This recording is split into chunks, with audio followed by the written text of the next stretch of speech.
All right, everybody, welcome. Thanks for coming. We expect to see some more people after they cross town and get out of work, but we really appreciate you coming to our annual labor and employment event. It's approximately the 16th year. I can't actually remember when it was initiated. It was initiated by Mark Irving's class of 1975, and I always give him a little shout out at the start of this. I tip my hat to him. We have a rich labor and employment tradition, as many of you know here at NUSL, and I think we owe a huge debt of gratitude to Professor Carl Clare for at least half of that tradition. So thank you, Carl.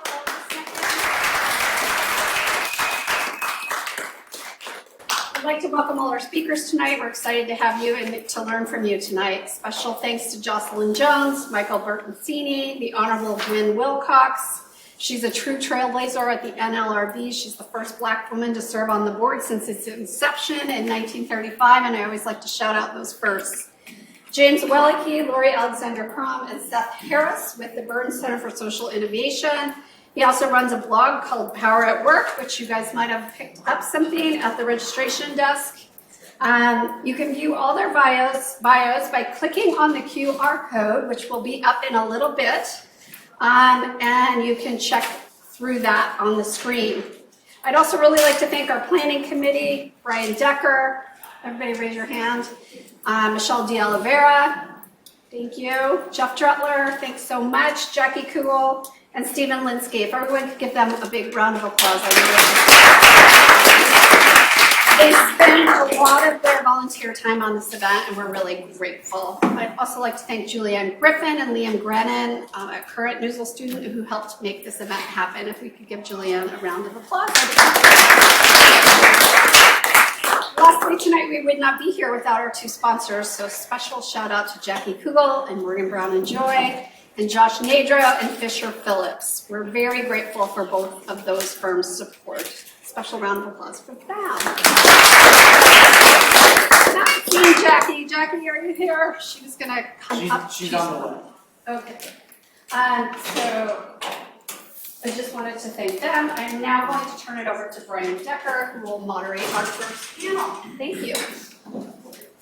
Good evening, everybody. Thanks for being here. I want to thank the management firms for sponsoring as well. When we were doing the planning, someone said, well, you know, really, is it okay that the management firms do all the sponsoring and the union firms? And I said, it's absolutely fine that you guys spend all the money. We're good with that on the union side. Anyway, if you've been here before for these, we generally do two panels. One panel would focus more on traditional labor law and another panel focusing on employment law. This is the labor panel. And I'm going to introduce the panelists, and then I'm going to turn it over to them for what should be a very interesting discussion. Our first panelist, who is with us virtually, Gwynne Wilcox, who is an NLRB member. She's served on the board since August of 2021. Her current term runs until August of 2028, and we expect her to really be there for us for the next 4 years. Prior to joining the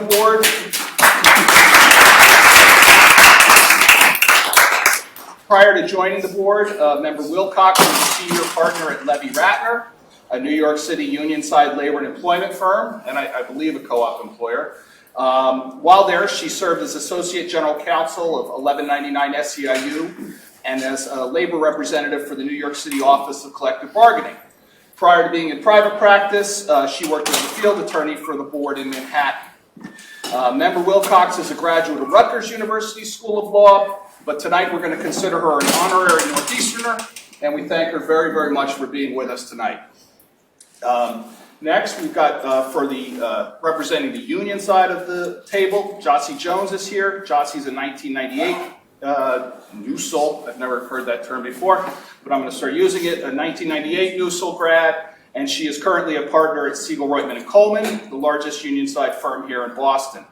Jocelyn represents both public and private sector unions and also individual employees in both a litigator in litigation. Prior to joining Segal Roitman, Jocelyn spent more than 15 years at the AG's office, the Mass AG's office in the Fair Labor Division, serving as acting chief of the division and basically every other job they have.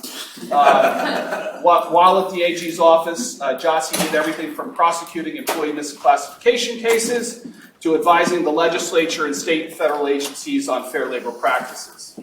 Jossie is based out of Northampton these days, and I want to thank her for coming all the way east to be here with us tonight. Our final panelist is Mike Bertoncini, who's a 1996 grad. Mike is currently a principal in the Boston, Mass. Office of Jackson Lewis. He's a co-leader of the Healthcare Industry Group and a member of their Higher Education Group. Prior to entering private practice, Mike worked in-house as Deputy General Counsel for a large health system here in Massachusetts. Mike represents employers in all areas of labor and labor management relations. Our panel has identified a number of recent NLRB decisions that fit in our topic of employee activism. They're going to take turns describing a case, and then the other panelists will each give their perspective from the labor management or neutral perspective. We're going to try to get through a lot of cases and still have some time at the end for questions from you, and we do ask that you'll hold the questions until the end. Finally, while you can, and please do and should, ask Member Wilcox anything you'd like related to the board, please keep in mind that as a sitting board member, she can't discuss pending cases or specifics about the board's interactions in specific cases. But please don't be afraid to ask. Just don't be offended if she's not able to answer a question. With that, I'm going to turn it over to Gwen to get us going. Gwen, welcome.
Okay, thank you, Gwen. Appreciate it.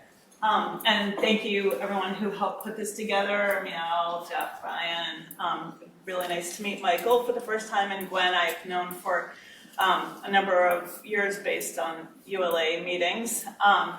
And I just have this feeling that I have to share. How many people here took welfare law with Lucy Williams? Okay. Did anyone take it before 1998? No.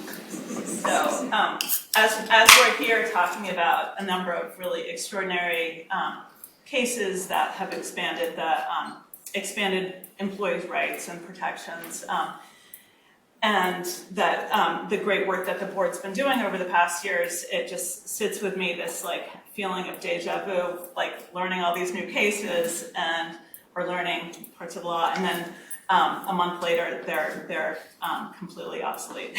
So I just remember doing welfare law was one of my favorite classes besides my labor classes with Carl, and and it was an extraordinary case in terms of learning, class in terms of learning statutory construction, and really how to advocate with a statute. And, but there was a lot of substance to it that just went out the door. And hopefully these cases that we're talking about today will have new life breathed into them in 4 years. But they're unlikely to live more than another couple months. So with that, I also wanted to just recognize the associates from Segal Roitman who have not been forced to come here. But I appreciate everyone who is here. We have a pretty big contingent of associates and a former paralegal all here, and it's great to see you all. So, did you want to say anything about CEMEX, you were Mike, before you got into the case you were going to talk about? No, you can. Oh, Mike, did you have anything from the employer's perspective since CEMEX? I mean, what are your clients? How have your clients reacted to it? I guess I'd say just a few things briefly. I'd say one, from my perspective, it really hasn't changed the way we communicate with employees. That's always, the fact that there's now this threat hanging over your head of a bargaining order hasn't changed our communication style. What it has done is caused us to focus more on policies, which I think is a good thing. I mean, it's given us a tool to say to employers, you really got to do this policy review, guys, because that's your easiest way to get a bargaining order. If you listen to us on the communication side, you're going to be okay. And I would say, in maybe an odd way, having the threat of that bargaining order through CEMEX makes it easier with a tougher client to say, look, the line is here, guys, and you want to be over here, and that's not going to work. And there's a real consequence to that now. So it's, in some ways, I think, made our jobs easier with difficult clients. The last thing I would say on the RM, I mean, it says right here, right, 96, I didn't file an RM petition until CEMEX came out. I wasn't even sure what an RM was. But now I've done a bunch, so thank you very much, Gwynne. I mean, it's a new experience. I've enjoyed it. But that's what I've done on CEMEX. Yeah, and I did have one recent experience with CEMEX, and sort of ironically, it was in the context of working with a foundation whose members are unions and signatory contractors, and the employees of that particular foundation were wanted to join the painters union. And the painters union filed for voluntary recognition, and the foundation, immediately let them know that's going to happen, but we have a lot of other things going on right now. And I did have to say, you don't have, they said we'll do it next month at our next regular quarterly meeting. And I said, no, we'll be doing it within the next 2 weeks. So anyway, it has real meaning. And I think it's a really strong tool. And use it while you can. Did you want to say something? No, I think then we'll move on. Jossy's going to talk about the next cases. Yeah. So these two cases that I'm talking about, people have probably heard about recently, and they're important. Again, will likely be short-lived, but represent really the board looking out for workers and protecting Section 7 rights in a way that hasn't happened really. So the first case is Amazon, which was released just last month. The board in that case banned captive audience meetings, a long-favored employer union busting tactic. A captive audience meeting, for those who haven't been involved, is a meeting in which the employer requires employees to listen and to attend anti-union propaganda meetings. Listen to and to attend those meetings. This is an immensely popular tool, and one of the, Amazon is sort of famous for it, and we've been hearing about cases of Amazon involved in like anti-union actions for years, but this case really is a little extreme.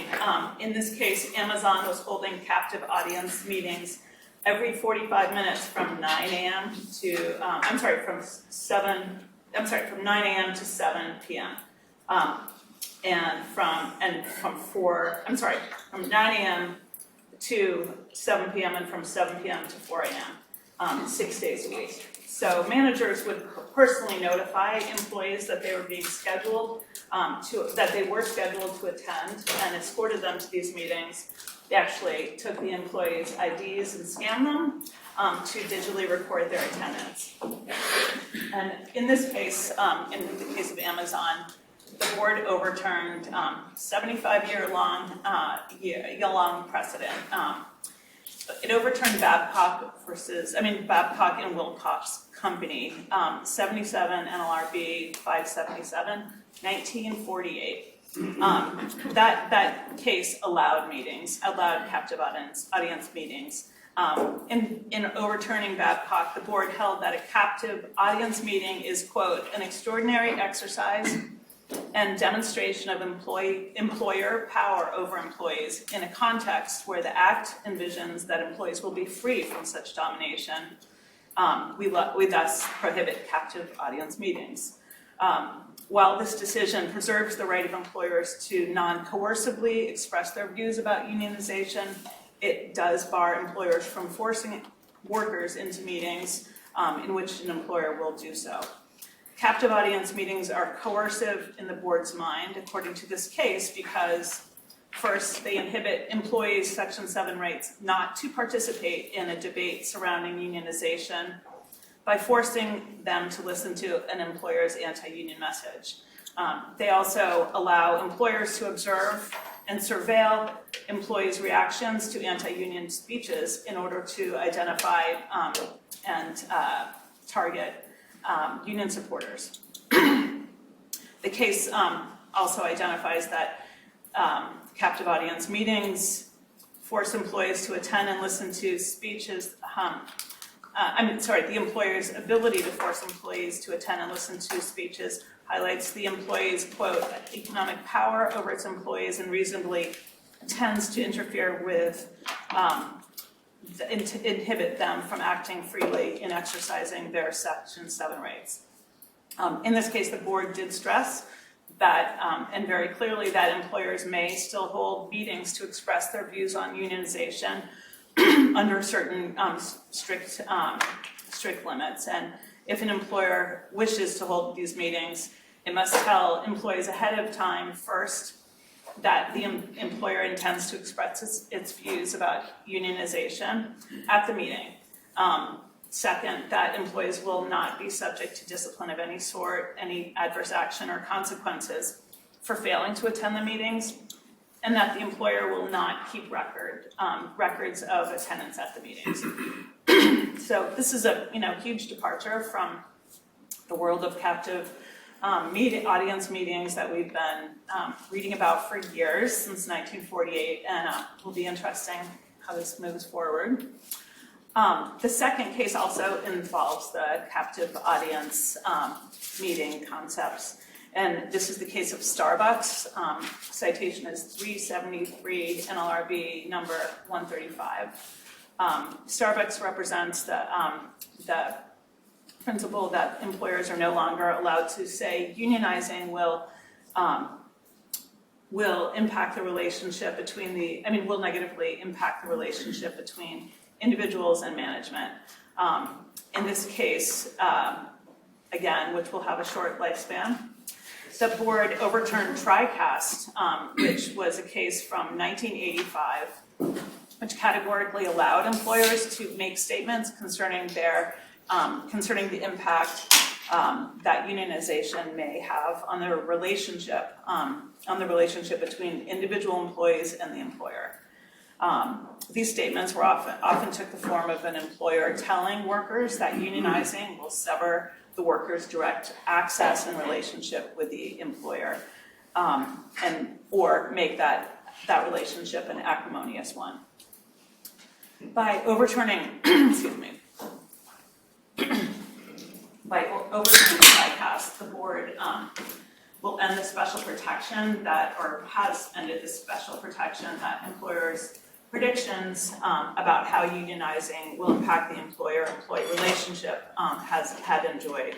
And instead, now the board will analyze these cases in the same way that it has analyzed other cases about employer predictions about the consequences of unionization. And going forward, predictions must, quote, be carefully phrased on the basis of objective fact to convey an employer's belief as to demonstrably probable consequences beyond its control with respect to unionization. That's all I have. Well, I mean, so Mike, you want to chime in on captive audience meetings and predictions? I do. I do.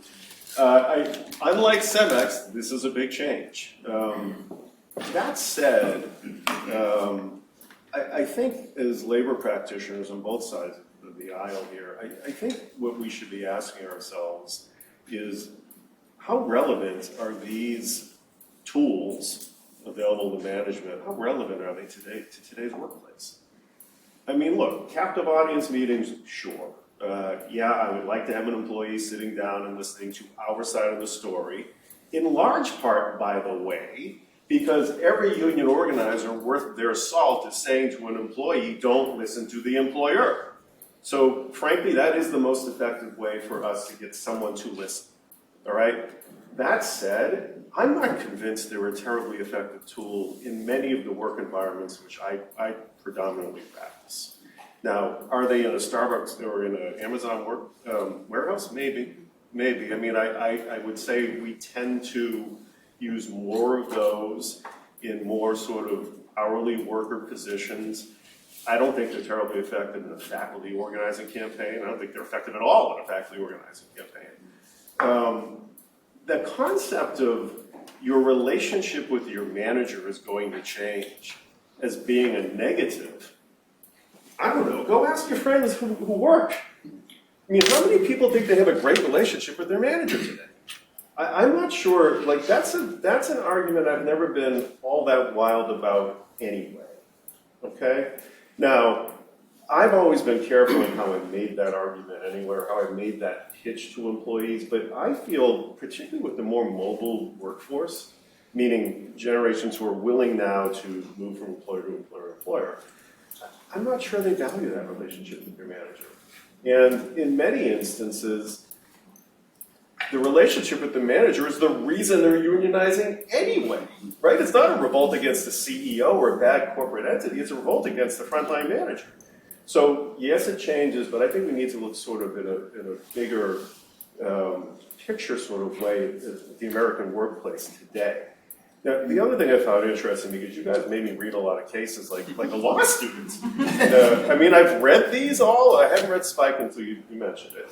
But I've read them in a different way, in a more, like a student. And one thing, there's two things that struck me. The first is, there's a lot of discussion from our current board about the economic reality of work and that, disparity of power.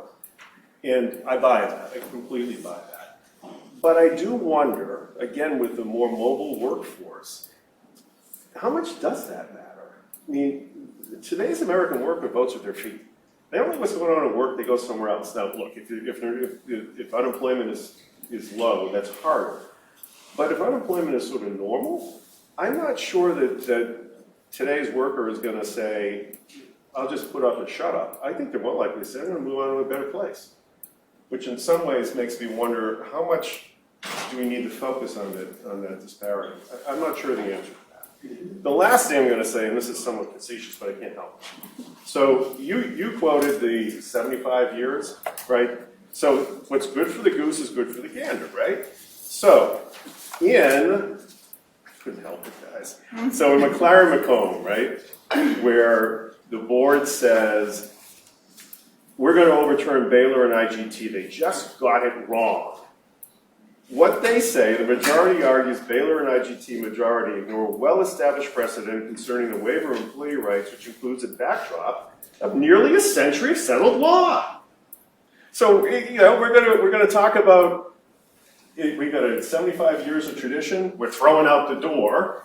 In this case, because we like the result this way, well, how dare that majority that made a decision that was different, how dare they ignore nearly a century of well-settled law? Look, I get it. I've been doing this long enough. We're gonna have the whipsaw effect. It's getting old for me, though. It would be nice if the shift would be more incremental than 180 degrees every time there's a different party in the White House. It's exhausting. I mean, it's job security, but there's got to be a better way of dealing with it. And I have to keep going back and saying, oh gosh, what is the rule this time? I don't remember anymore. Weingarten for now, right, only applies in the union setting? Yes. For like 2 years early in my career, it applied to everyone. It looked like we're going back to that. I don't know, when, maybe in the next week or so? I don't know. But those are my thoughts. Take them for what they're worth. Gwen, did you want to add anything on Amazon or Starbucks?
Yeah, actually, Mike's gonna talk about the McLaren-McComb more in a minute.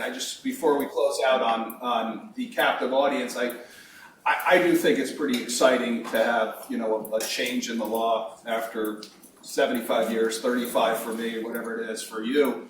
And I do hope it gets a little time, because how much time do our organizers spend on the union side, prepping the employees for the captive audience meeting and telling them not to listen to management, right?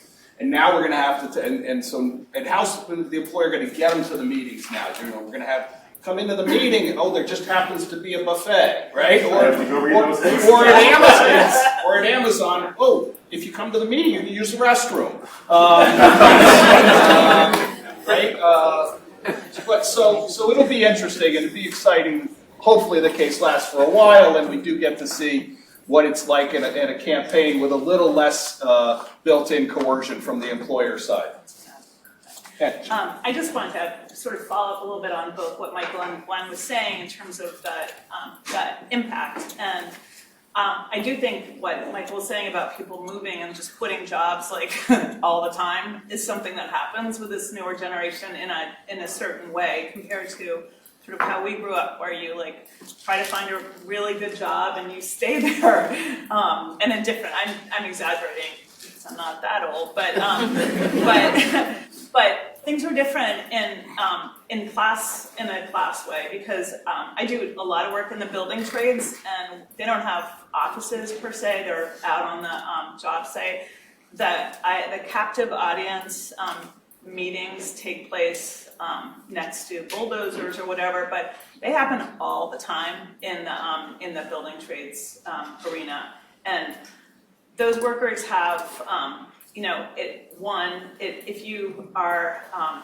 if you haven't gone to college and you don't have as many options, you cannot get blacklisted in your trade, or you're never going to get another job. I mean, it's in that trade, and that is for people, that's their livelihood, and it's really good, solid, honest work, and people work really hard. And I've had a number of clients who've had a lot of captive audience meetings that have been really intimidating, and over the past couple years, even more so. And that's in the private sector, construction industry. And then there's other states where they don't have as sort of sophisticated labor laws as Massachusetts, where even in like DPWs, like there'll be a bargaining unit of 3 or 4 people, and that their superintendent will tell them like how bad, go on about how bad things are going to be if they bring the union in, and then make that happen. So it's real. It's a real active thing in a lot of, in some contexts, and I do think class plays a big role, the vulnerability of the poor and people who haven't had the benefit of going to college. I think it's a big deal. So why don't we turn Mike to the cases you're going to talk about? Sure. I would just, and I'd follow up with, my hat's off in this respect to general counsel. I mean, the fact patterns in these cases made these decisions pretty easy. So, from my perspective, bad facts make bad law, but that's all right. The flip side of that, good facts make good law, right? Let me do this. I want to talk, as we get to 6:30-ish? Let me start with the Metro Health decision doing business as Hospital Metropolitano Rio Piedras, which is 373 NLRB number 89. It's August 22nd of this year. The holding in the case is the board will not terminate a pending or future unfair labor practice case by accepting or approving a consent order. I will say personally, consent orders have not been a meaningful part of my practice. But they are for some, and I will tell you anecdotally from our experience at Jackson Lewis, and I think in speaking with peers at other management side firms, one thing that happens when the general counsel changes over is your settlement discussions with counsel for the general counsel change, right? And I would say from my perspective, things that I could have gotten the counsel for general counsel on board with for a settlement pre-Jennifer Abruzzo, I could not get done post Jennifer Abruzzo or during Jennifer Abruzzo's term. And I think for that reason, many of us looked to consent orders at the ALJ level as the only way to get the kind of deal that we would have gotten otherwise. Now, all of that said, I get this decision, right? So I'll run through it. So what the board said here is they rejected both the then current UPMC test, under which the board would evaluate a proposed consent order under a reasonableness standard, same standard they use for settlement agreements between the parties.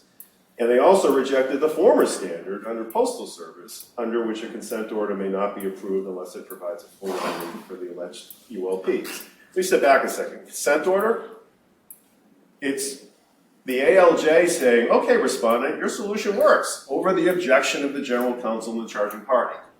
And so it's, from their perspective, fairly harsh. There's no meeting of the minds there, right? But it terminates the case. So this is how the board looked at it. The decision rests really on 4 main points.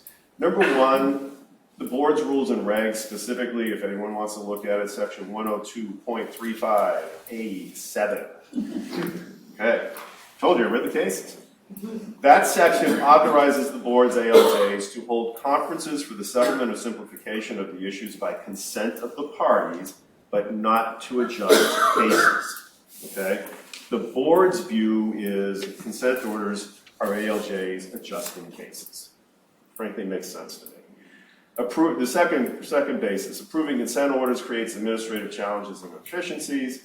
Third, approving consent orders tends to interfere with the GC's statutory prosecutorial authority. Fourth and final, according to the board majority in this case, most importantly, approving consent orders fails to effectuate the policies of the Act. I'm going to do a little bit of background in each of those 4. Rules and regs are pretty straightforward. I won't be mindful of the time here. So basically, it comes down to what I said earlier, right?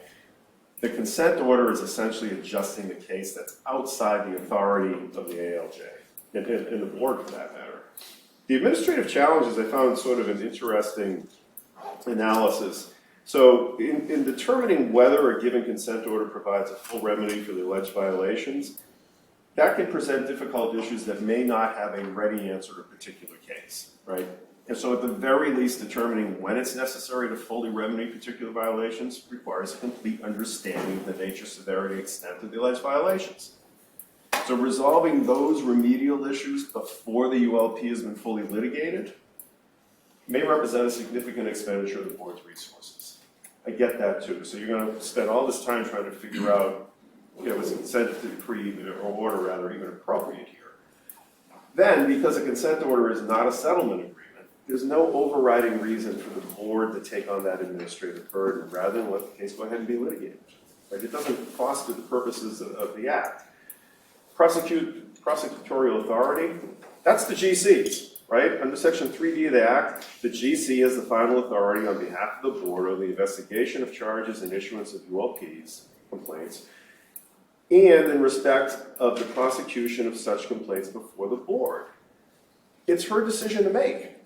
And in the majority's view, an ALJ issuing or terminating the case through a consent order is infringing on her prosecutorial right. Okay? The last basis, no policy support for the consent order. I tend to agree with them here too. Nothing in the Act requires the board to accept a consent order proposed by the respondent in a ULP case rather than to adjudicate it and remedy any ULPs found. All right? What the majority spent a fair amount of time on here was saying accepting that consent order doesn't further the pro-settlement policy that's endorsed by the board either. Because this is not a friendly adjustment of a dispute. There's not a meeting of the minds. It's not a consensual decision where the parties have weighed the potential costs and the chances of losing or prevailing in litigation and said, we're done with it.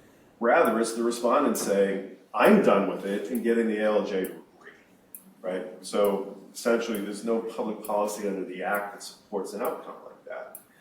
And that's how they did away with consent orders. Again, not a big part of my practice, but I think an important case. I know an important case.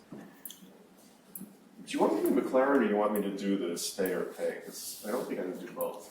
Which you pick. I think. You want to hear about stay or pay under the GC memo from October 7, or you want to hear more about the McLaren from last year? Stay or pay, stay or pay, pay or pay. All right, so these are these most typically are agreements that say, I'm going to give you some training. And because that's going to cost me money as an employer, I want you to stay a year, maybe 2, some period of time, right? And if you don't, you're going to pay me back the cost of educating. Okay? The GC memo, again, from October 7th, 2024, it's GC memo 25-01. Says, no, that's not okay. Okay? So what the General Counsel says here, essentially, is because that stay or pay provision restricts employee mobility, right, by making resigning in an employment financially difficult or untenable decision to make, that's infringing on Section 7 rights, okay? Now, what she suggests, or what she's going to argue, is there's a rebuttable presumption here. The presumption is stay or pay provisions are unlawful, okay? But that is rebuttable. So if the employer has a legitimate business reason, let me just find this one here.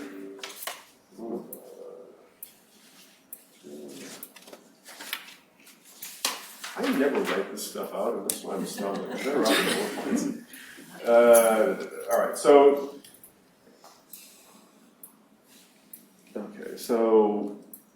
the recruitment terms must be narrowly tailored to minimize any interference with Section 7 rights. So what the GC is going to urge is the board should find any provision under which an employee must pay their employer if they separate from employment, whether voluntarily or involuntarily, within a certain time frame, is presumptively unlawful. Here's the rebuttable piece of it. So the employer can rebut that presumption by proving that the stay or pay provision advances legitimate business interest and is narrowly tailored to minimize any infringement on Section 7 rights. That is, the provision, 1, is voluntarily entered into in exchange for a benefit, voluntary. 2, has a reasonable and specific repayment amount. And 3, has a reasonable stay period. And finally, 4, does not require repayment if the employee is terminated without cause. I mean, frankly, this reminds me back early in my career when I was doing non-compete work. This is a pretty standard reasonableness test. And the final prong, you can't require repayment if you're terminated without cause, seems sort of common sense. So, to me, this strikes a pretty easy balance for employers to deal with. Now, it's going to take some education, obviously. 2 other things I want to touch on broadly. There's a bunch of things that are in this memo that I think are noteworthy that I want to share, and then I want to quickly go over. There's a 60-day sort of window period to cure your pre-existing unlawful agreements. By my calculation, and I am not giving anyone in this room legal advice, but by my calculation, such as it is, 60 days from the issuance of this GC memo is Friday, December 6th. So get going. You've got very little time to cure your unlawful provisions here. But here are the other things that I thought were interesting that the General Counsel mentioned. So first, and I think this is good advice, right? While not strictly required, she says it would be advisable to make the voluntary nature of the arrangement explicit in the contract. No harm that I can see to an employer and do that. I see only upside there. With respect to cash payments, such as a relocation stipend or a sign-on bonus, the GC's view, and this is different for me, the GC's view is a stay or pay provision can only be considered fully voluntary if employees are given the option between taking an upfront payment, subject to the stay or pay, or deferring receipt of the same bonus until the end of the same period. I get that, but that's a major departure from most employer practices. Hey, I'm gonna pay your reload costs, but here's your option, you gotta figure out what you want to do. Look, I think it's workable, but it is a big change. Repayment amount has to be reasonable. I think that's pretty obvious. To satisfy the specificity requirement, the employee must be informed of the repayment amount before assuming the stay requirement. So you got to tell them this is what it's going to cost you. This is what you'll have to repay if you leave early. In addition, the stay period associated with the stay to pay provision must be reasonable. And she gave some information here I thought that would be useful. Such a determination will be fact-specific based on factors such as cost of the benefit bestowed, its value to the employee, whether the repayment amount decreases over the course of the stay period, as it sometimes does, and the employee's income. Where the cost of the benefit is greater, the stay period may be longer. Again, sounds like your sort of standard non-compete stuff. Whereas lower cost benefits should be associated with shorter stay periods, right? I think, again, pretty common sense and not difficult for an employer to incorporate into their programs. I think these are the sorts of useful, practical pieces of advice that the GC is providing us with that we ought to be passing on to clients. The final thing I want to say about it is you cannot use a stay or pay provision for required job training, right? So you can't impose a stay or pay provision on an employee for going through your orientation or your training on your particular machinery. Now think about, for me, where I see it usually is healthcare. I've got an OR tech who wants to be an RN. That would be okay, right? If it's voluntary, meets the other criteria. I've got a med-surg nurse who wants to be a scrub nurse in the OR. That's okay. But your basic, I'm going to train you to do the job that I hired you to do, you cannot attach a stay or pay provision to that, okay? We're at 6:29, I don't want to go any further. I think we're taking questions, right? I think, yeah, we got started a little bit late, so I think I'm gonna, we'll take some questions from the audience about any of the stuff the panel's talking about. Or anything at all. Yes. I just want to get to a point that was raised in previous years, including last year, that Mike, you raised as one of the elements. The change of administration and the whipsawing that looks like it's going to go on tonight. And you were wondering, well, are there options to that? Have you given any, I mean, I'm just curious whether the panel has any collective thoughts about what could be an option? Longer terms, perhaps staggered, more staggered? Are there ways going forward that we can look at? Those both sound viable to me. I mean, all kidding aside, if some speculate Trump not only fires the general counsel in Baylor, but tries to fire board members and gets that in front of the Fifth Circuit, and they say, yeah, that's okay, and then gets it in front of this Supreme Court. Who knows what we're looking at the National Labor Relations Board with a majority of Republican Congress. I mean, I don't know.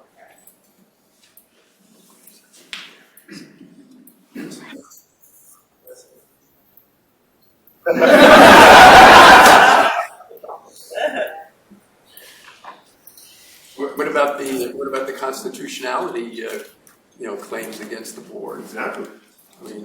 Which may get some traction. I mean, and perhaps it's not the worst thing. Well, maybe it was a different Congress. Perhaps it's not the worst thing to look at. I mean, look, the act is what, 1935, right? The workplace looks dramatically different. And as I sit here at Northeastern University, you can't tell me that the Congress that passed the NLRA expected university faculty to be in unions, right? I mean, the workplace is so different than it was then. Maybe we ought to be updating it. And maybe the public policy is the same, but the mechanisms maybe need some updating. I don't know.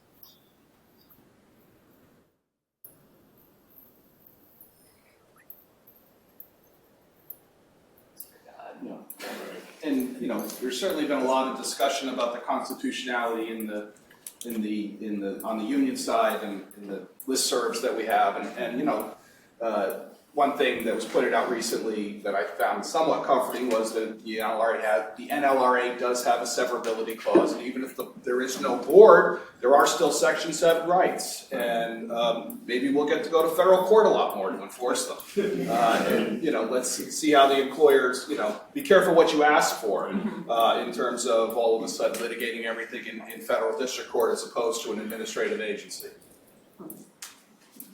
One more, Bryan? And one more question? I actually have two questions, so. And to the panel, specifically to Michael, I know you talked a lot about organizing in the context of, your blue collar workers. We have seen a real trend of certain white collar professions organizing, such as the doctors, emergency room doctors at MGB, the residents, Microsoft game developers. I was wondering if you can speak to that. And you mentioned, I just don't think like captive audience meetings are that effective a tool. So what are the effective tools? I don't know if I can tell you. I think it's fascinating, and I'm dealing. Really, since I got to Jackson Lewis, I'm dealing predominantly in that white collar movement. I sat on a panel at the New England Museum Association conference last month with the organizer, the external organizer from the UAW, who organized the MFA across the street, and the internal organizer. A little bipartisan panel. It was fascinating to listen to them. What I think. The particular sectors each sort of have their individual rights, right? If you look at the museums, what you see a lot of there is this concept of privilege. Number one, the museum thinks it's a privilege that you work there. Number two, only people with a ton of money can afford to get a PhD, or at least a master's, and be a curator at a museum and make not much money. On the physician side, I think it's really interesting because a lot of what they're trying to solve for, and I mean the MDs, not the residents, the actual MDs. A lot of what they're trying to solve for is the loss of control because of what they would call the corporatization of medicine and the overwhelming paperwork. And I frankly think collective bargaining is a little bit of a dull instrument to address that stuff. But it's about all they got available to them. And what's interesting for the docs, it's only in the last 15 years or so that they're majority employees as opposed to independent contractors or partners who own their own practice. So from getting out of med, like if you were our age and left med school, your entire employment setting is completely changed. And in many of their views, not for the better. The last thing I'll say on it, I may not be answering your questions, the communication's a lot different. And I think if you're gonna communicate with people who have those kinds of like real big picture, what's wrong with my industry questions as opposed to what's wrong with my particular manager, my particular workplace, you've got to be honest with the employees about what's going on in the industry. And I think you have to be open to, and you got to be careful, electromation stuff and all of that, T-Mobile I guess now. You got to be careful about your worker councils, but getting feedback from the employees before the organizing is happening, actually doing something with it, right? Do something about your workplace.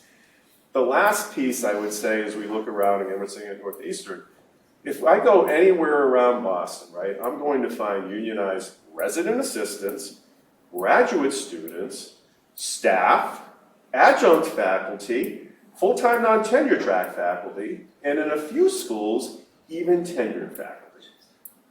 So what you have now is from being an 18-year-old in college all the way through my progression of whatever my last degree is going to be, being a white-collar union-represented worker is now the norm as opposed to something that unions had to go and say, no, it's not just for blue-collar, it's okay for a white-collar person to be represented.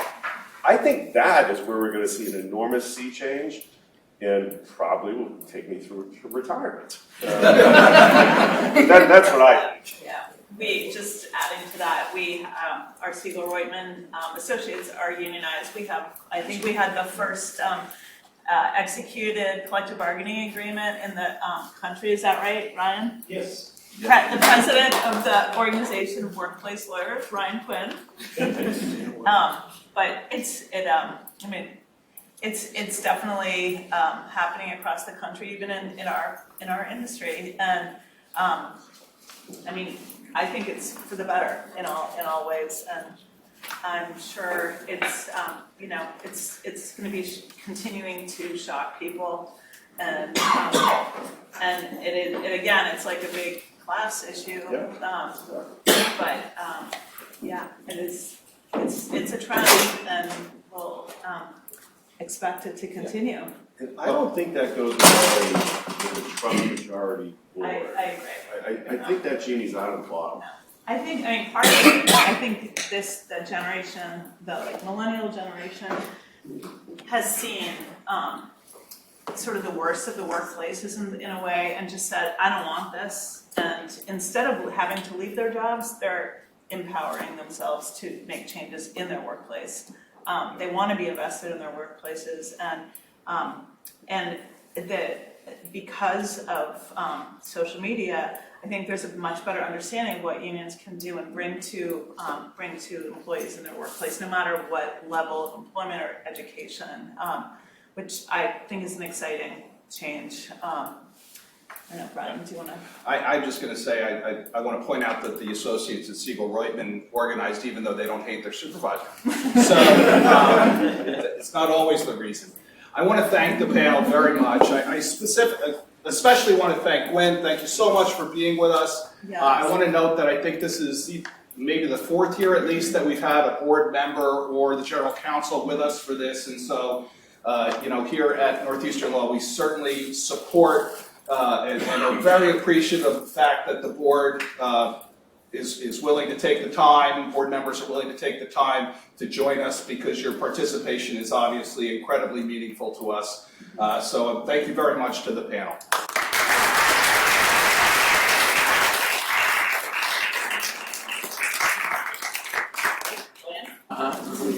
Well, hello everyone. This is not an official break. We're just transitioning, so if you were able to get a quick break, that's wonderful. But we're going to roll right into the next panel, and then we've got a reception following. I'm Jeff Dregler. I'm at Rubin and Rudman. I'm not on this panel. I'm just going to quickly make an introduction. I'm on the planning committee, and Bryan gave very warm and full introductions of his panelists, and I hope my panelists won't be offended that I'm not going to do that, and I'm not going to do it because I was asked by the panelists not to do that. So I'm very, very quickly just going to say welcome and introduction to Professor Seth Harris, who's on the big screen joining us remotely. Professor Harris is a distinguished professor of practice at Northeastern, senior fellow at the Burns Institute and for social change, where he runs the initiative on labor and economic justice. He also served major roles in several administrations, deputy assistant to President Biden on labor and the economy, as well as acting Secretary of Labor for President Obama. On the far end, Laurie Alexander-Krom, class of '97, is Associate Vice President or Assistant Vice President and Legal Counsel at CVS Health. So she's our in-house expert. Next to her, Jim Weliky, class of '95, is a named partner in Messing Rudavsky Weliky, which, if you don't know, is one of the premier employee side firms in the region. And Scott Roberts, class of '87, is a named partner at Hirsch Roberts Weinstein, which is one of the premier management side firms. So we've got a well-represented panel. I'm not on it. I'm going to step aside, and I'm going to turn it over to Professor Harris, who's going to kick things off. Thank you.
Thanks, Professor Harris. And I will answer your question by saying almost none and very little.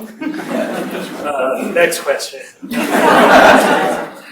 First, just let me say, every time I come to one of these, I'm always impressed by the number of people from Northeastern Law who practice in employment and labor law. And I'm also impressed by the quality of the lawyers that this law school seems to pump out every year. I speak from personal experience, not just because I've been practicing in this space for a while, but I was on a case with Michael Bertoncini just last year, which we mediated to a successful conclusion for both sides, I like to think. And I'm currently on a case with Scott, which who knows what's going to happen with that one. Early days.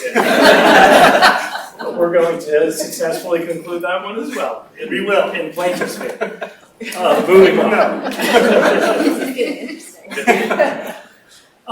So I guess the answer, the sort of longer and slightly less cynical or pessimistic answer is that there are some places where political speech, as you defined it, may have some element of protection in the private, unorganized workplace. I'm just going to talk about the unorganized workplace because in the organized workplace, you've got collective bargaining agreements and you've got just cause provisions, which can be employed to protect people from at least arbitrary termination for political speech and some recourse at least. In the unorganized private sector, the bad news is that the First Amendment only applies to state action and government actors. It does not apply in the private sector. We learned that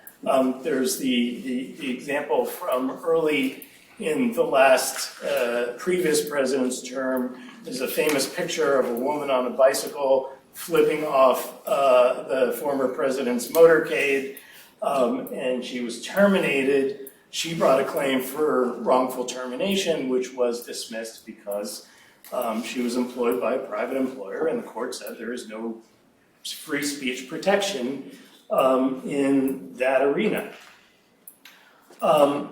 So what that means basically is we live in an at-will workplace, and the courts and the legislatures have decided what that means is that employers generally have pretty unfettered discretion to regulate the workplace and treat their employees the way they see fit to benefit whatever goals they have, business or otherwise.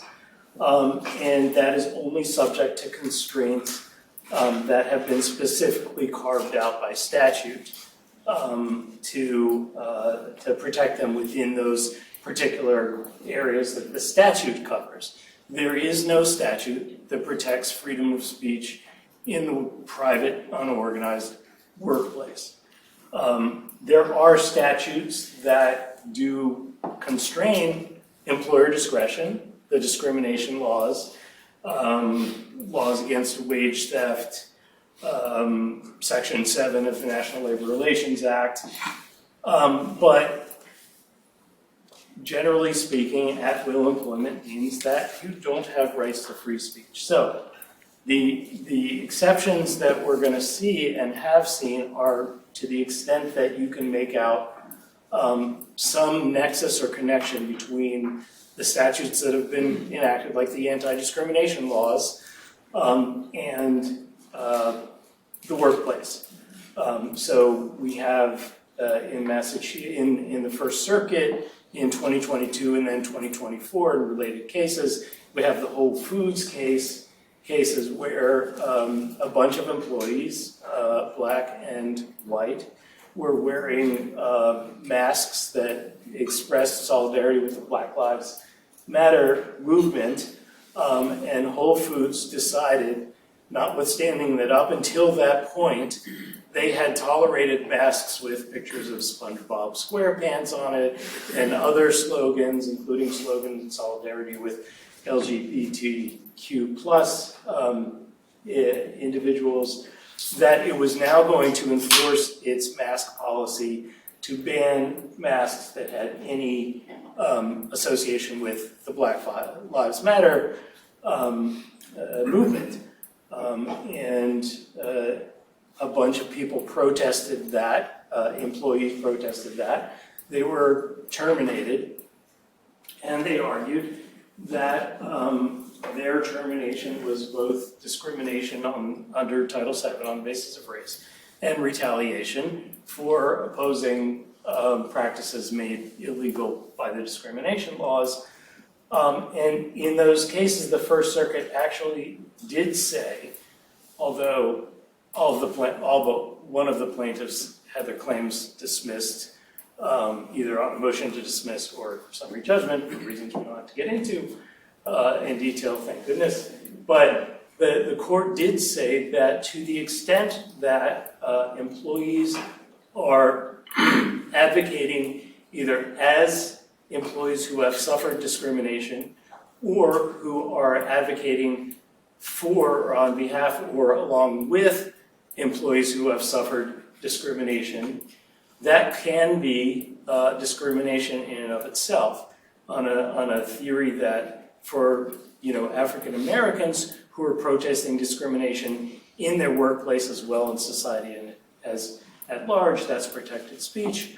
For non-African Americans who are joining in those protests, if the employer fires them for doing that because they don't like the fact that white employees are, expressing solidarity or objecting to the oppression of people of color, that too can state a cognizable Title VII violation, not just in terms of retaliation, but in terms of the underlying discrimination, because it's a form of associational discrimination. Just because I think that last point is really the part that's super important from that decision. And you had said, the focus on a white employee supporting a black one, not just associational discrimination, saying you're black and now you're discriminating against me because of associating, but what role does the race of the person who is supporting play in that decision? What the court said was that the most analogous situation is an employer who is discriminating against somebody because they're in a biracial marriage. So, the employer is saying, I don't like you, white spouse, marrying someone who's non-white, and so therefore I'm going to fire you. And I read it the same way. That's the critical part of this decision, is it's not try to make an argument for just pure associational discrimination. I support my colleague over here because my colleague is black. That's not enough. It's got to be that the employer is saying, I don't like that you, white person, is supporting this person because they're black. That where they are falling within Title VII because they're making a decision based on race. And that is your white race at that point. So it's an interesting decision because there was a pretty strong argument by the plaintiffs' counsels that what it should have been was just pure associational discrimination. And I think that in that case they said, no, it really does have to be based on race. And I agree with Jim, one of the many times actually we agree, but it really is one of those situations, and I think they used the biracial marriage one as a perfect example, that really that discrimination, if it occurs, is being made on the basis of race, no matter which party is being discriminated against. They also analogize it to the Bostock decision. It says that, you are committing gender discrimination if you're punishing somebody for not living up to my expectations as to what a gender-conforming person should be. So here, I don't like it because you're a person of color who's standing up for your own rights, and I don't like it because you white guy are standing up for these people and their rights. And so that would state, in the right factual circumstance, cognizable claims. In this particular circumstance, it did not, because the court said that you still have to make out your prima facie case of discrimination under the, because it was a motion to dismiss or summary judgment under the McDonnell-Douglas scheme, and make a showing of pretext in the case of the discrimination claim, or you have to make out your prima facie case of retaliation and retaliatory causation in the case of retaliation, and except in one instance, the parties were unable to do that to the court's satisfaction. So, okay. Yeah, no, that's good. John, I'm glad I cooked you right there.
Okay, I'm leaving now. That's a really, really interesting question. And the thing that comes to mind for me is the word manage. I don't know that I could manage anybody's speech unless, as Jim suggested, it was something that fell within Chapter 151B or Title VII, a speech that is based overtly on race, gender, sex, etc. Then that's going to be something that I can manage. I will say that that's not to say you don't try, because one of the things that I try to do in any trainings that I provide for employers is we try to build a workplace environment that is civil, that is cooperative, that is a place where people want to come and be with each other. And when you have kind of in-your-face political speech in the workplace, that can be really difficult. And I'm going to give you an example. This is a real one from just a few weeks ago. A nonprofit client of mine, unsurprisingly, was very upset with the outcome of the election. That same day, an employee came in and for the first time ever, many employees believe, draped an American flag over his desk. I'm sorry, who reacted to that? Exactly. Upon further review, we learned that employee's grandfather, who was a veteran of World War II, had died. And on that day, she was upset, was going to his funeral that weekend, and wore a scarf in his honor. Same day, she wore a string of pearls around her neck. They were her grandmother's. She was saying something completely different than what people perceived. But people took it badly, very badly. And this is one of those situations where there's no such thing as too much communication in the workplace on things like this. So, could that speech have been managed in advance? No. There's no way that I could have said to somebody, hey, don't do anything that might upset somebody tomorrow because they think something that you don't mean. That wouldn't be helpful. But what you can do is be aware in the moment and kind of figure out, okay, now what do I do to manage this situation after the fact? You might be able to tell people, hey, try to be cool about that, recognize people here have different views than you, different aspects on how they approach the world and thoughts. So try to keep that in mind in how you deal with each other in the workplace. A lot of this came up after October 7th last year about how we, even in our own firm, managed that communication with each other and how we did it. So it didn't boil down to don't say this and don't do that and don't think this or don't think that. It was more along the lines of, you really enjoy working with Jim, right? Can we not do things that you think might upset Jim today? At the end of the day, you work in a workplace where you try to be colleagues. And so that, to me, Seth, is, I think, the way that you really try to manage it, is appealing to people's better angels and sense of decency in how they deal with each other.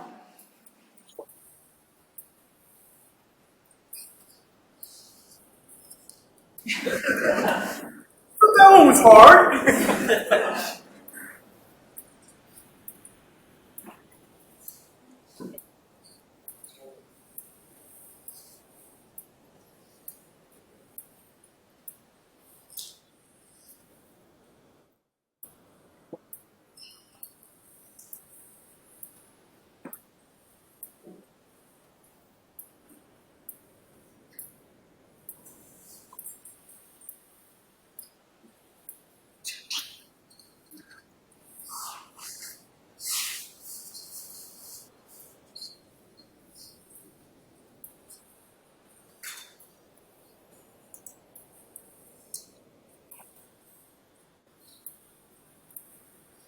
All right, so my question is harder.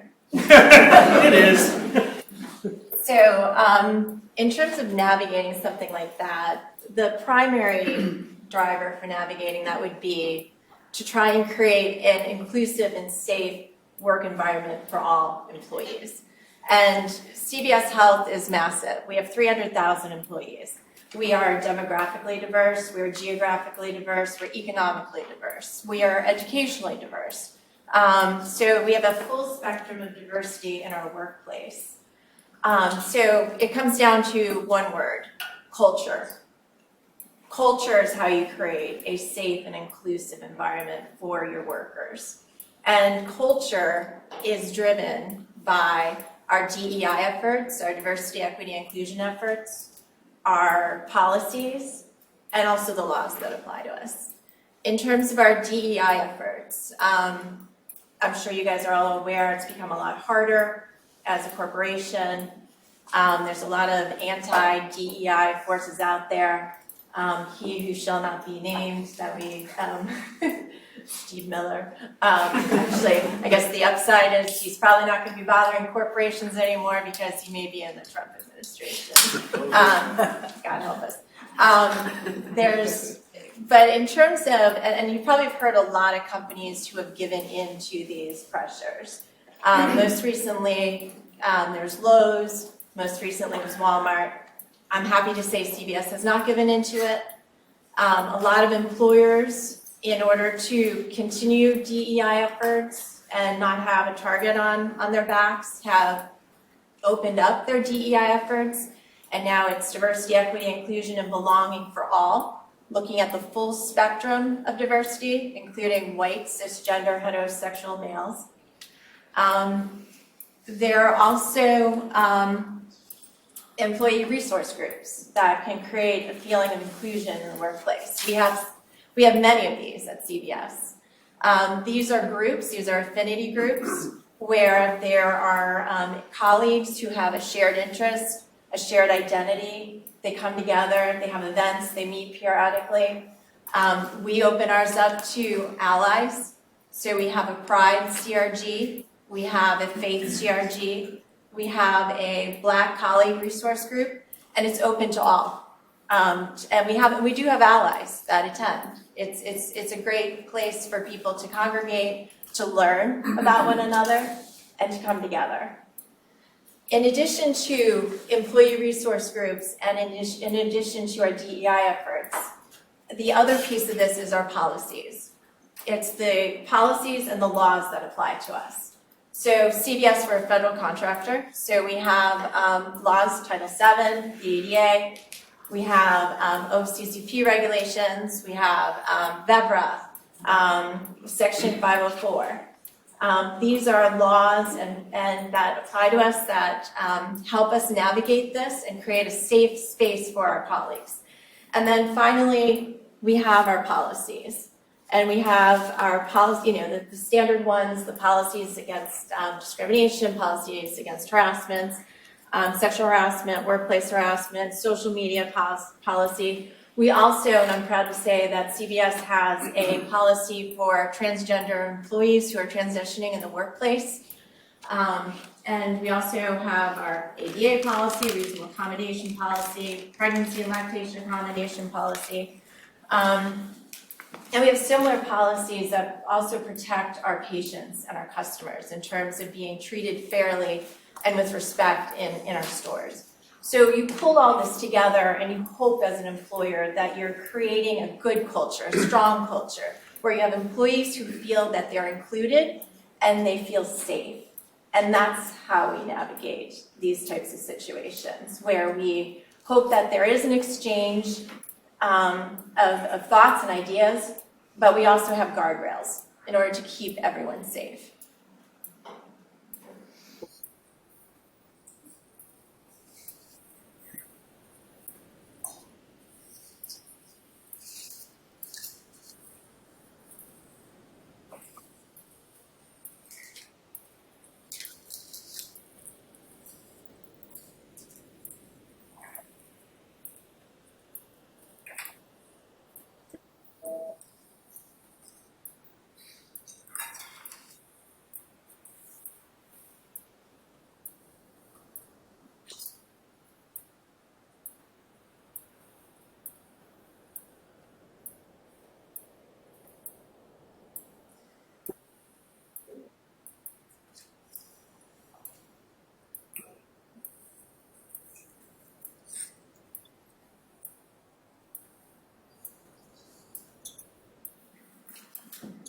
So I think the problem in talking about this issue is that it happens in a social and political context, that, we live in a society that's plagued with systemic racism, patriarchy and the like. And, while we can say that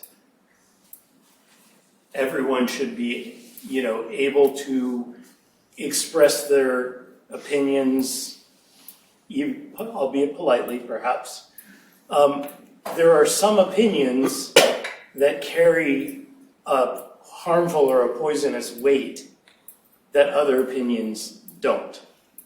So, for example, somebody who, is saying that they love Steve Miller, for example. Some white dude who says he loves Steve Miller. Steve Miller band.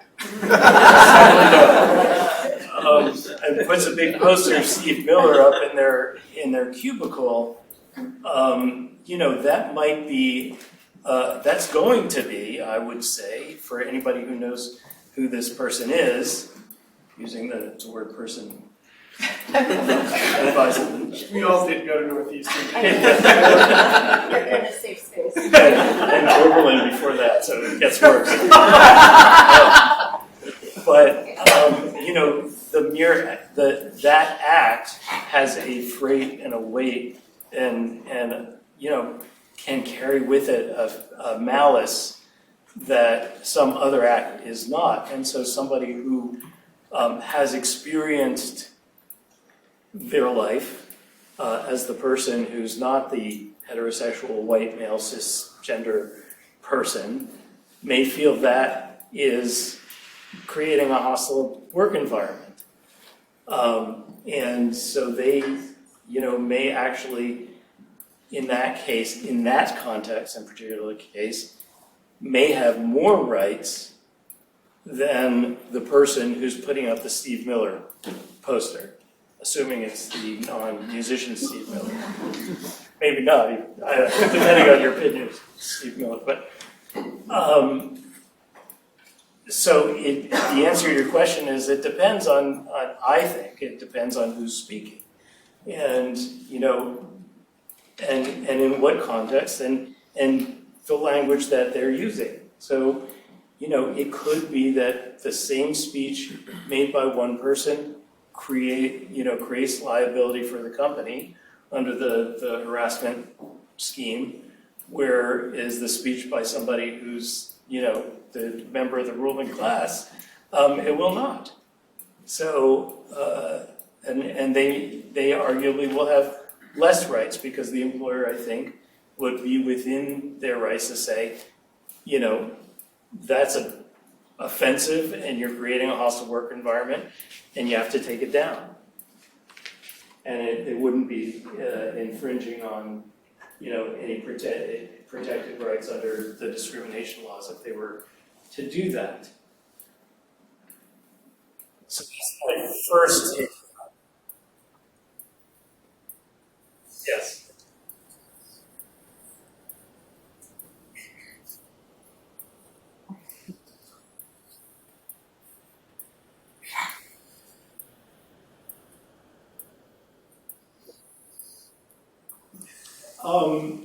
Well, again, it depends on who the person who's receiving the message is. The question isn't who's putting the message up on the wall so much as what is the message, and what message is carried by putting a picture of Steve Miller up on the wall. And the message is, we hate immigrants, we hate people of color, etc. At least that's that's one interpretation of that act. And that message gets communicated no matter who puts that up. But, this is one hypothetical. On the other hand, and sometimes we see this in the academic setting, where do we draw that line and how we draw that line is incredibly fraught and difficult, because on the one hand, absolutely you want to protect people from the kind of speech that a Steve Miller poster guy is speaking, but on the other hand, you don't want to be creating the cultural revolution in academia or in society as a whole. So how do we mediate that is a really difficult question that I can't answer for you. So.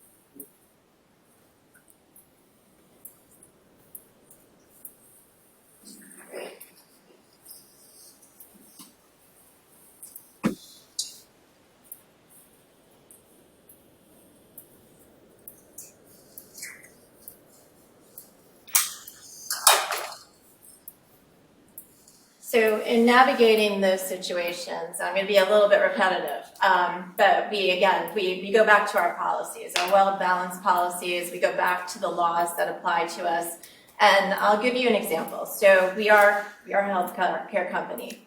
One of our priorities is access to reproductive health. We also have pharmacists who have very strong religious beliefs. And we have a centralized team that handles reasonable accommodation requests. So these would include requests from pharmacists to not fill abortifacient drugs, or requests from our minute clinic providers to not provide counseling on birth control. Those are going to be requests that go through we have a standardized process where we're looking at the undue hardship. Is it an undue hardship for that particular pharmacy to accommodate the employee, to accommodate the pharmacist, so they don't have to fill the abortifacient drug, or they don't have to fill the emergency contraception. So we do a very well balanced approach. We're balancing the rights and the religious beliefs of the pharmacist with the business needs. And we also have a driving force where we need to get the prescription to the patient. So we need to figure out a way to make that work. And then you also have some states where there's conscience laws. So it becomes even trickier because some of these conscience laws do not allow any type of balancing. It's if they request the accommodation, we need to provide the accommodation. And so that is something that, we end up having to do when there's a colleague whose belief conflicts with a service that we're providing. Another example would be social media. On social media, that gets a little bit trickier. Like most companies, we have a social media policy, and whenever an issue arises regarding a social media post, we're going to take it on a case-by-case basis. In general, colleagues can post what they want on social media. That's their right. That's their private life. However, if it starts to connect or come into the workplace, that's when we may be having to get involved. And so part of our social media policy requires that if an employee is going to talk about CVS and is going to identify themselves as a CVS employee, that depending upon what they're saying, they may need to be providing a disclaimer saying it's their own personal belief. And the same policies that we have in the workplace apply to social media in terms of when they're engaging with other colleagues, they need to be complying with our policies regarding workplace harassment, workplace discrimination, and getting to what Jim mentioned in terms of looking at who is saying who's making the comment or who's making the statement. That will also play into this. For example, if we had an executive who worked in pharmacy ops started posting anti-vaccination posts, that could be a problem for us, obviously. So you, as an employer, you work a lot in the gray. You work a lot in terms of what are the facts, what is the situations, let's go to our policies. We aim to apply our policies in a fair manner. And also, it comes down to, obviously, compliance with the law.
That's exactly.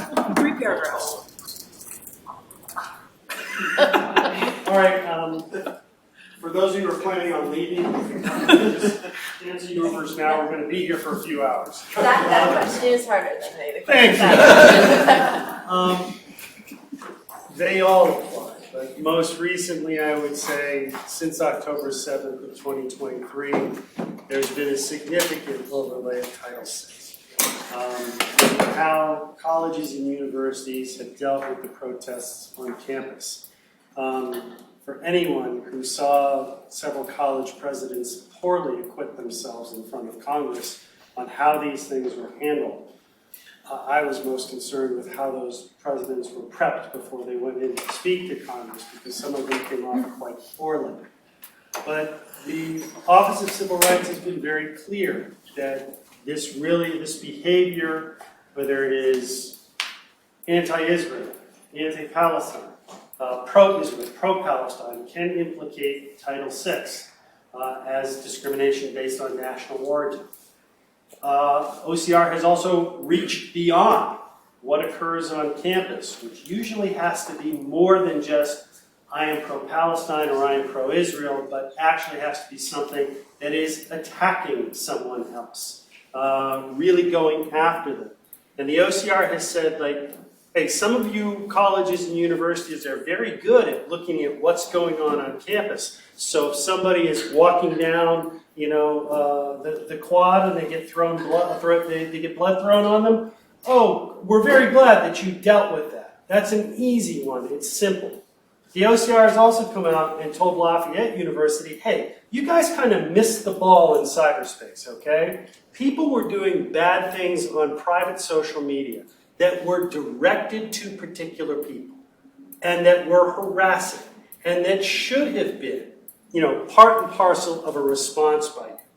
So, yes, Title VI really does come into play right now. Colleges and universities have to balance how they handle these situations and address them very seriously. The biggest problem that I have found right now are professors. Surprise, surprise. Because professors believe that the two words academic freedom are some sort of magical cloak that bless all bad behavior for all time. As a person who represents lots of colleges and universities, I always get asked the same question. Do you prefer to have student problems or faculty problems? And anybody who ever picks faculty problems doesn't work with colleges and universities. Because faculty problems can really be bad. Because they do believe that academic freedom somehow blesses everything. And it can be really problematic because it's very difficult to remind some professors about that sense of community, about an idea of exchange of ideas. It's just like, no, I went to school for 40 years. I have a PhD in this. I can say whatever I want about the situation in Palestine, and I'm right. And any student who dares to speak out may get shouted down by that professor, or be made to feel bad for expressing an alternative view. Or students may get directed to, God forbid, their Twitter account, no, I won't call it X, their Twitter account where they're even more inflammatory.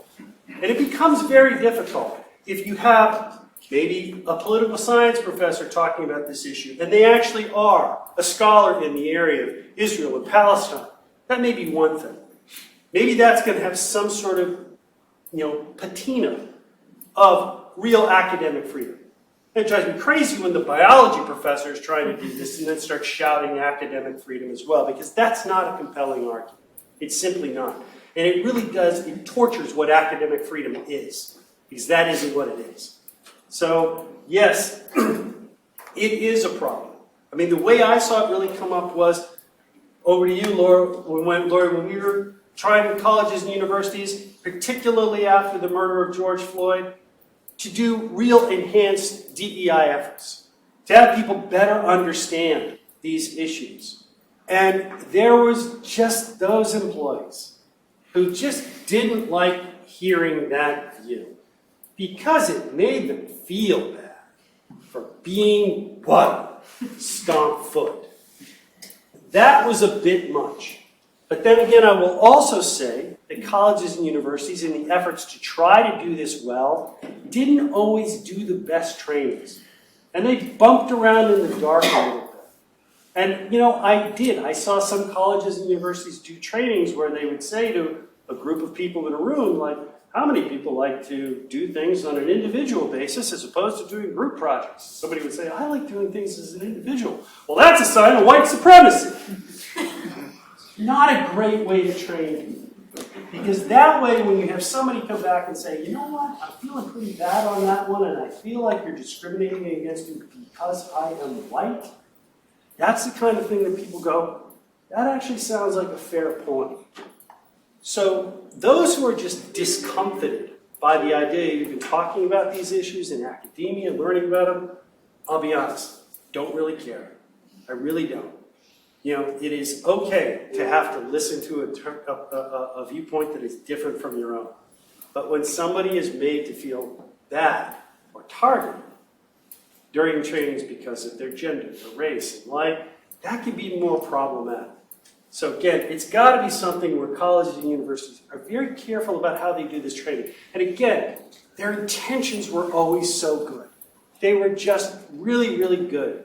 But sometimes when you're bumbling your way to the right training, you do some stuff that doesn't work. And the institutions I work with that were the best ones were the ones who had, the ability to look at it and say, you know what, that didn't go off the way we wanted it to. About 95% of what we did was good, but this 5% was really bad. And it's the 5% people are remembering, so let's not do that 5% anymore.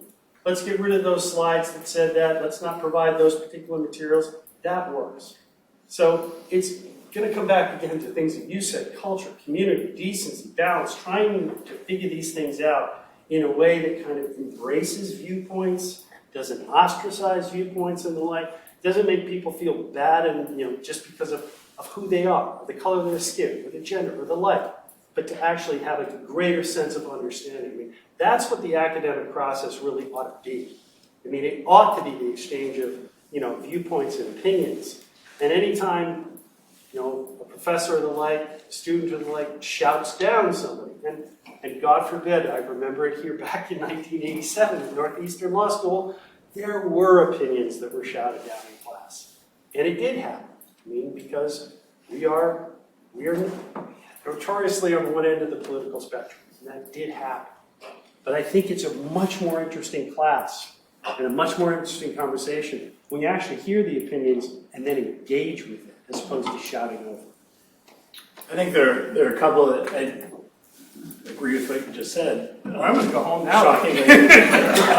But I do think that, there are a couple of things that I would add to that. One being that I have seen academic institutions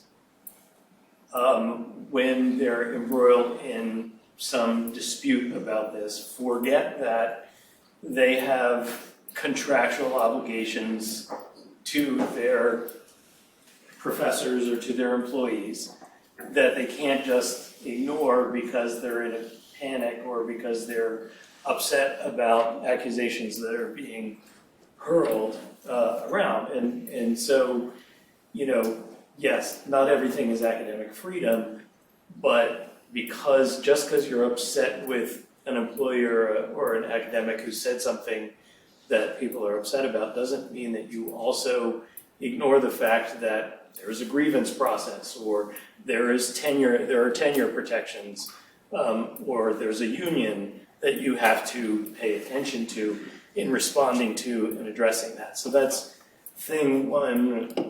The other is that there is, when in the prima facie case for harassment claims, there's an element of reasonableness that has to be taken account of. That is the actions that are severe or pervasive sufficient to a reasonable person in the shoes of that employee to create a hostile working environment.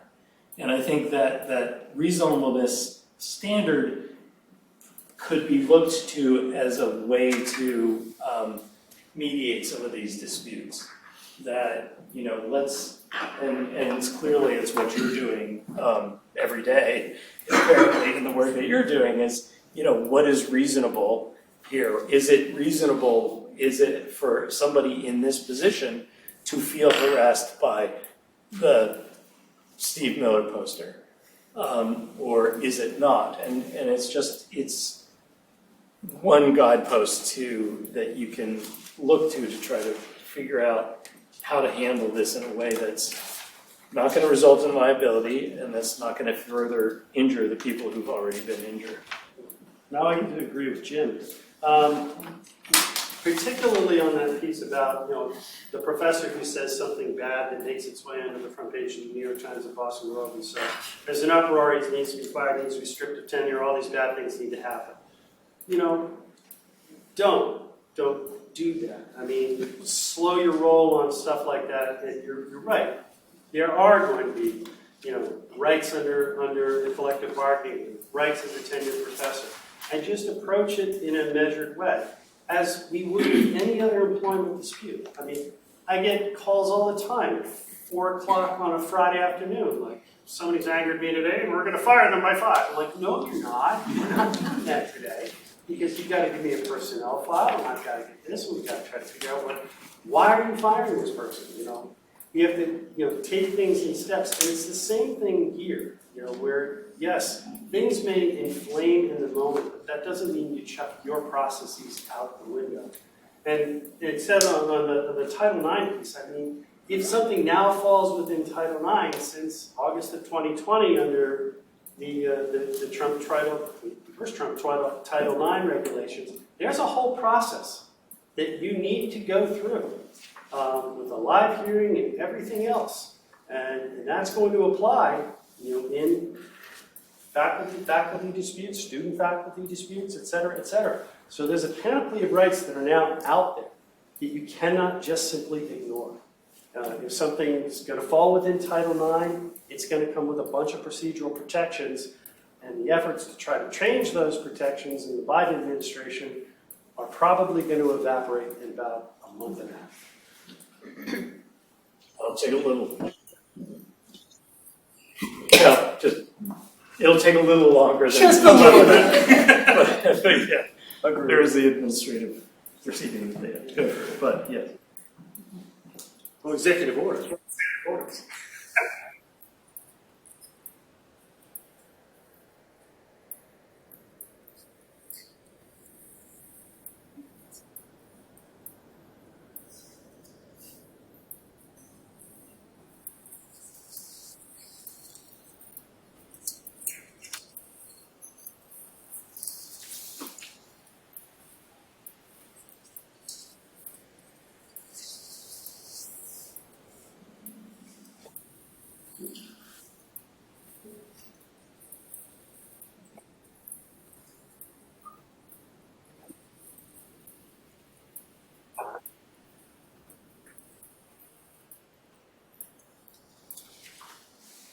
I think it depends on how the company is enforcing the laws, the policies that the company holds, the culture of the company. I mean, I feel working at a good company, and I feel that CVS is a good company in that regard. I feel hopeful because regardless of what happens, I mean, we are a federal contract, so we are contractors, so we are following, worried about those executive orders that might be coming down on us. We feel like companies can take up the laboring oar here, and we saw it with the first Trump administration, where companies were doing right things, and companies were getting, continuing their DEI efforts, putting good policies in place, enforcing those policies in a well-balanced way. If I could just have one quick story to show what a company can do. So Tennessee, a couple of years ago, passed this horrible law where they were requiring retail stores, public places, to hang a sign that if you allowed customers or employees to use the bathroom of their choice, you had to basically hang a warning sign. And so I met with our field operators, and these are, field operators down in Tennessee. And I said, this law has a 30-day period where if we don't hang the sign, they're going to give us a warning, and then we have 30 days to put up the sign. And then I said, what about this? If we do get a warning and we have to put up the sign, let's put up a bigger sign above the sign that says this is not CVS's policies, that we're only doing this because the law is requiring it. And then I was like, yeah, I was trained at Northeastern Law.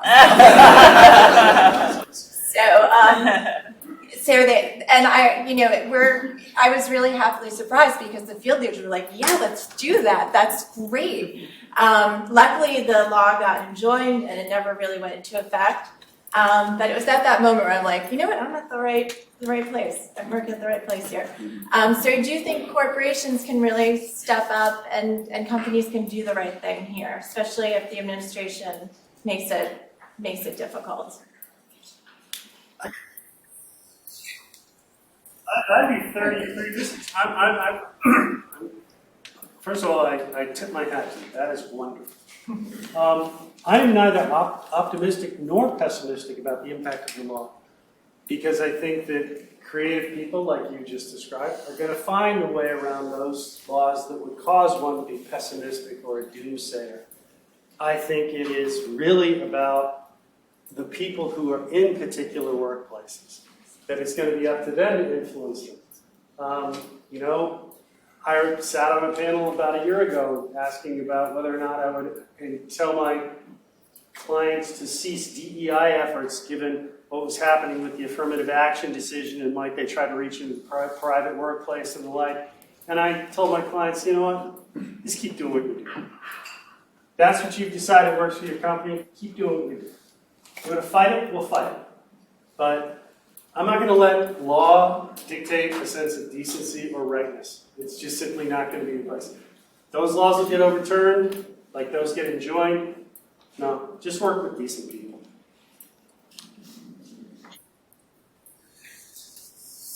No, I'm not optimistic. I think that the thing that, what I am, I think the law as we've described it, because it leaves such a gap in employee rights, is doing more harm than good.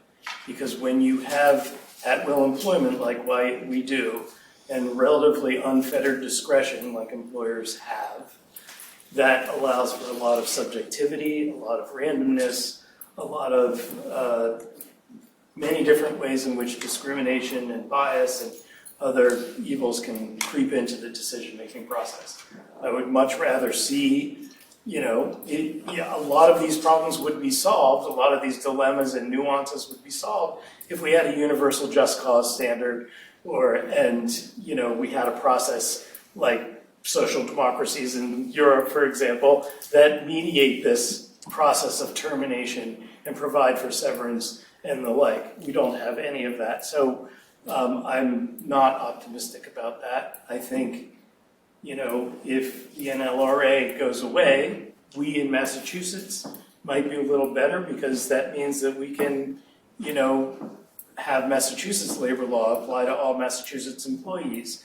And, we don't have the yeshiva rule anymore. And, so management employees can organize, or the quasi-management employees can organize and the like. We might end up in Massachusetts better off as a workplace, but it's not guaranteed, obviously. And it's not going to be great for the non-Massachusetts-like jurisdiction. So, no, I'm not feeling great. I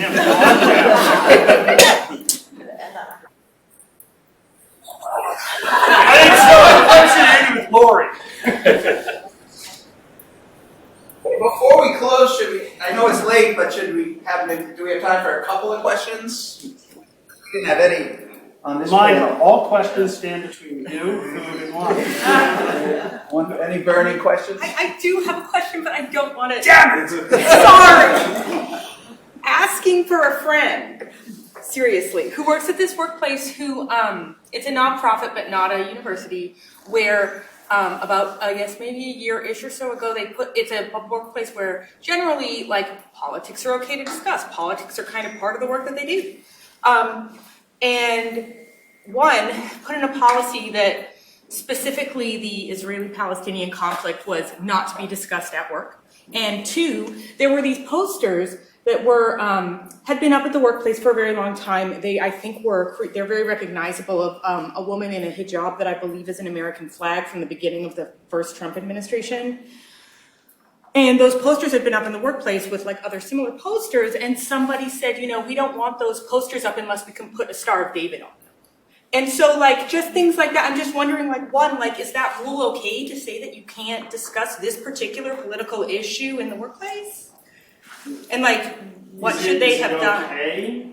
Like, what should, is I it mean, lawful? I don't think it's lawful. Yeah, is it lawful? If it's properly lawful, It's stupid. it's, thank you. I mean, it's treating employees like children. That's like trying to say, go to Thanksgiving dinner and don't talk politics. I mean, it's gonna happen. I mean, and what you have to kind of decide in advance is how you're gonna approach that, and what you're gonna say. But the idea of just don't talk about this or take down that picture or avoid this one topic, I mean, all I envision is a situation where people coming in going, you know what, this topic is the one that irks me. And I'd like you to start telling people not to talk about this one. I'm just imagining it bleeding over into things that have to do with the workplace and fall within Section 7 and, you know, terms and conditions of employment. And I don't like when people talk about wages. It makes me feel uncomfortable. Well, sorry, I'm going to do that. So, I mean, I think it's a terrible idea. Like I said, is it unlawful?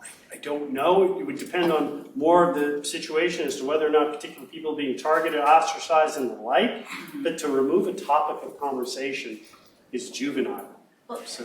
I think it also could, I think it could be considered unlawful. I mean, it's very, like, one-sided.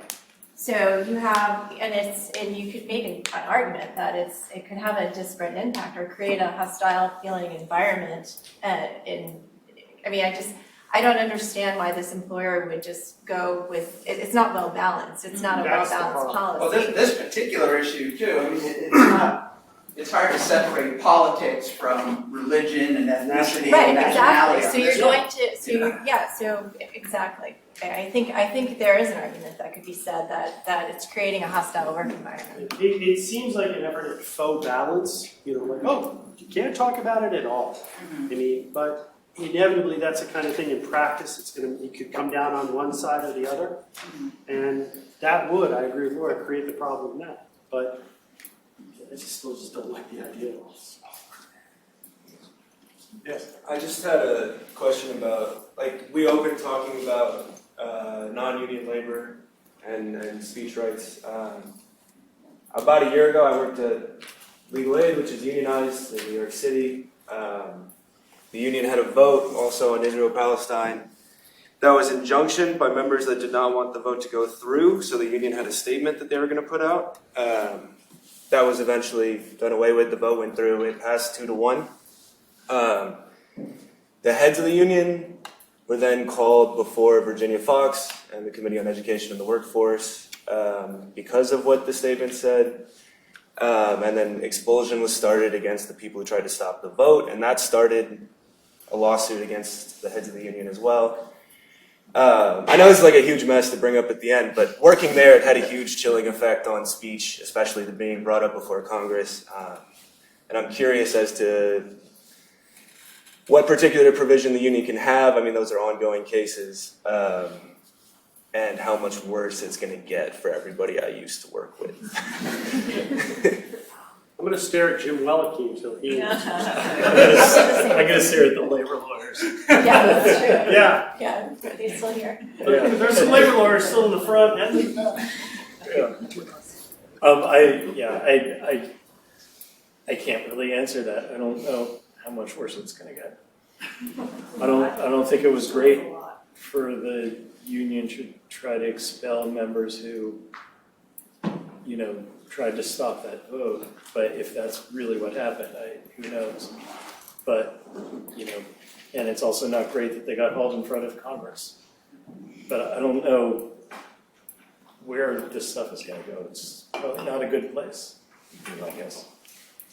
There's another question. I think we have to stop. We're exhausted our time. Let's thank our panelists.